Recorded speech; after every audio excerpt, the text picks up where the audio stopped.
आज हम यूपी के आगरा में हैं। यहाँ मायावती के एक महारैली होने वाली है।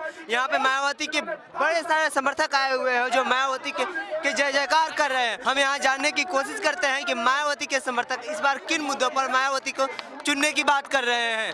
मायावती बहन जी को वोट देना हमें। क्यों बहुमत में लेके आना, बहुमत में लेके आना इस टाइम पे।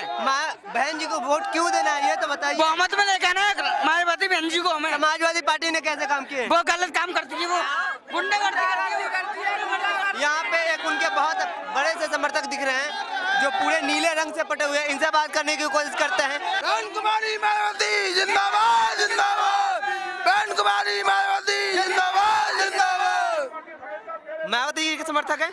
हाँ, बाबा जी के समर्थक है। क्यों समर्थक? बाबा जी हमारे संविधान लिखा था, उन्होंने हमारे लिए उन्होंने भला किया था, इसलिए कानूनी व्यवस्था उन्होंने बनाई थी हमारे लिए। बहुत बढ़िया। समाजवादी पार्टी के कामों से आप कितना खुश हैं? अभी गुंडागर्दी बहुत फैली हुई है सपा में, बहुत ज्यादा गुंडागर्दी। प्रधानमंत्री मोदी विकास की बात कर रहे हैं, क्या कहना चाहेंगे? मोदी विकास की बात कर रहे हैं। नोटबंदी के चक्कर में गरीब बहुत परेशान है। खाली उपदेश देते हैं, कुछ काम करते नहीं है। नोट बंद करा के लोगों का कारोबार छीना उन्होंने। लाख का आदमी होगा एक, पहले बबुआ उड़ाया था, मतलब अपनी सीट बनाने के लिए जैसे झूठी अंकल आप बताइए, प्रधानमंत्री मोदी आदमी गलत है। प्रधानमंत्री की ये जिम्मेदारी बनती है कि पूरे देश के लिए सुख शांति की अपील करें, समझे? सत्ता के बहुत लालची हैं, वो सत्ता के बहुत लालची हैं, वो सत्ता चाहते हैं, किसी हद तक गिर जाएं लेकिन सत्ता चाहिए उनको। प्रधानमंत्री नरेंद्र मोदी ने स्कैम शब्द दिया। स्कैम मतलब घोटाला, और स्कैम में जो एम होता है उसको वो मायावती को घोटाले से जोड़ रहे हैं। आप इस बारे में क्या कहना चाहेंगे? मायावती बिल्कुल स्पष्ट है। सभी सुप्रीम कोर्ट, हाई कोर्ट ने क्लियर कर दिया इसको कि मायावती बिल्कुल सही है। अच्छा, नोटबंदी से कितने लोगों को दिक्कत हुई है यहाँ पे?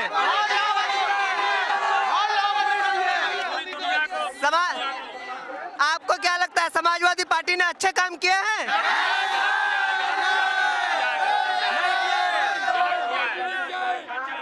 क्या गुंडा राज भी था समाजवादी पार्टी में?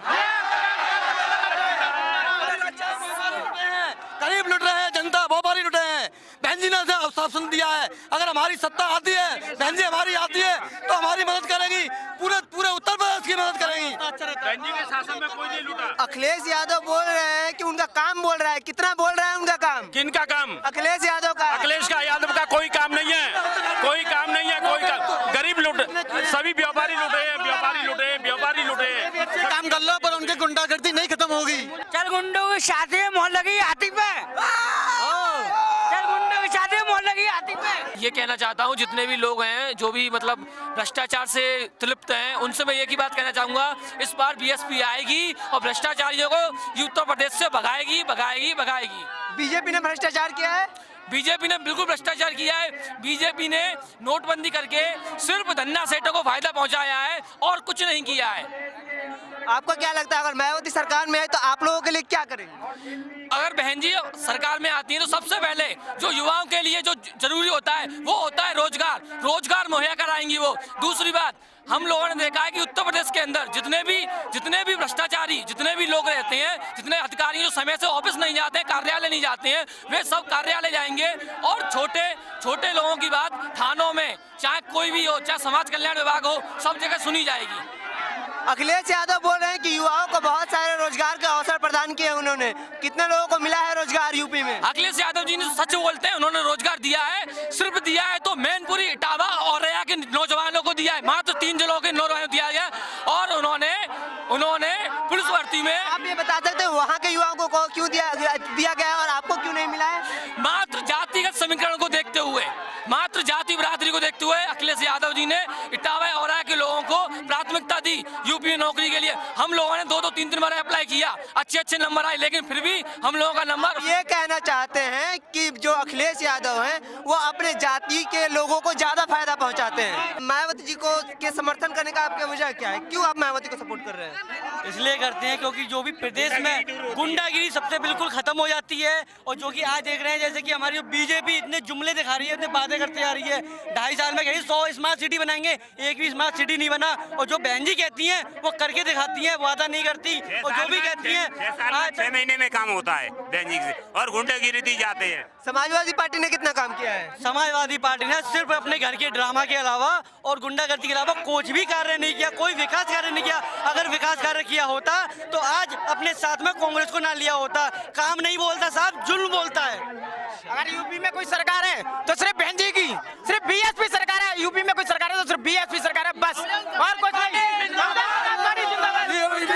बीजेपी की है। भैया कल प्रधानमंत्री मोदी ने विकास की बात की है, मायावती को स्कैम से संबोधित किया है। उन्होंने कहा है कि स्कैम में एम का मतलब मायावती होता है। हम लोगों से ये जानने की कोशिश करते हैं कि प्रधानमंत्री की बातें पर लोग कितना यकीन करते हैं और क्या मायावती सच में स्कैम से उनको जोड़ा जा सकता है। आइए हम यहाँ लोगों से बात करते हैं। प्रधानमंत्री मोदी ने मायावती को स्कैम कहा है, घोटाला कहा है, आप इस बात से सहमत हैं? नहीं सहमत है, इस बात से नहीं सहमत है हम लोग। प्रधानमंत्री मोदी ने जो कहा उसमें कितनी सच्चाई है? कुछ भी सच्चाई नहीं है, झूठों की सरकार है वो।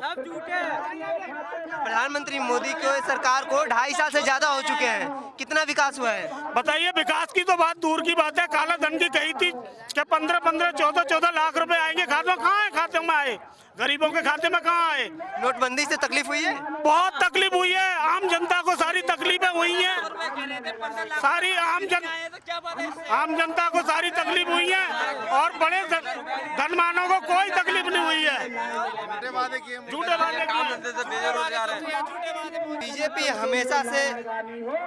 बीजेपी हमेशा से धन्ना सेठों की पार्टी बताई जाती है। यहाँ हम उन तबके से बात करने की कोशिश करते हैं जिसकी हितौसी मायावती खुद को बताती है। दलितों के, पिछड़ों के, वंचितों के हम ये जानने की कोशिश करते हैं कि मायावती इनके लिए क्या करने वाली है और ये जो लोग हैं इनके इस पर क्या मुद्दे हैं, ये मायावती से क्या उम्मीद कर रहे हैं। क्या हमने देखा मायावती के समर्थकों की हुजूम लगी थी, लोग भीमराव अम्बेडकर अमर रहे के नारे लगा रहे थे, मायावती जिंदाबाद के नारे लगा रहे थे। अब आने वाला 11 तारीख ही बताएगा, वोटिंग ही बताएगी कि पहले चरण में यहाँ के चुनाव में मायावती कितना सीट ले पाती है। कैमरा पर्सन गौतम के साथ मैं अंकित राज, आगरा।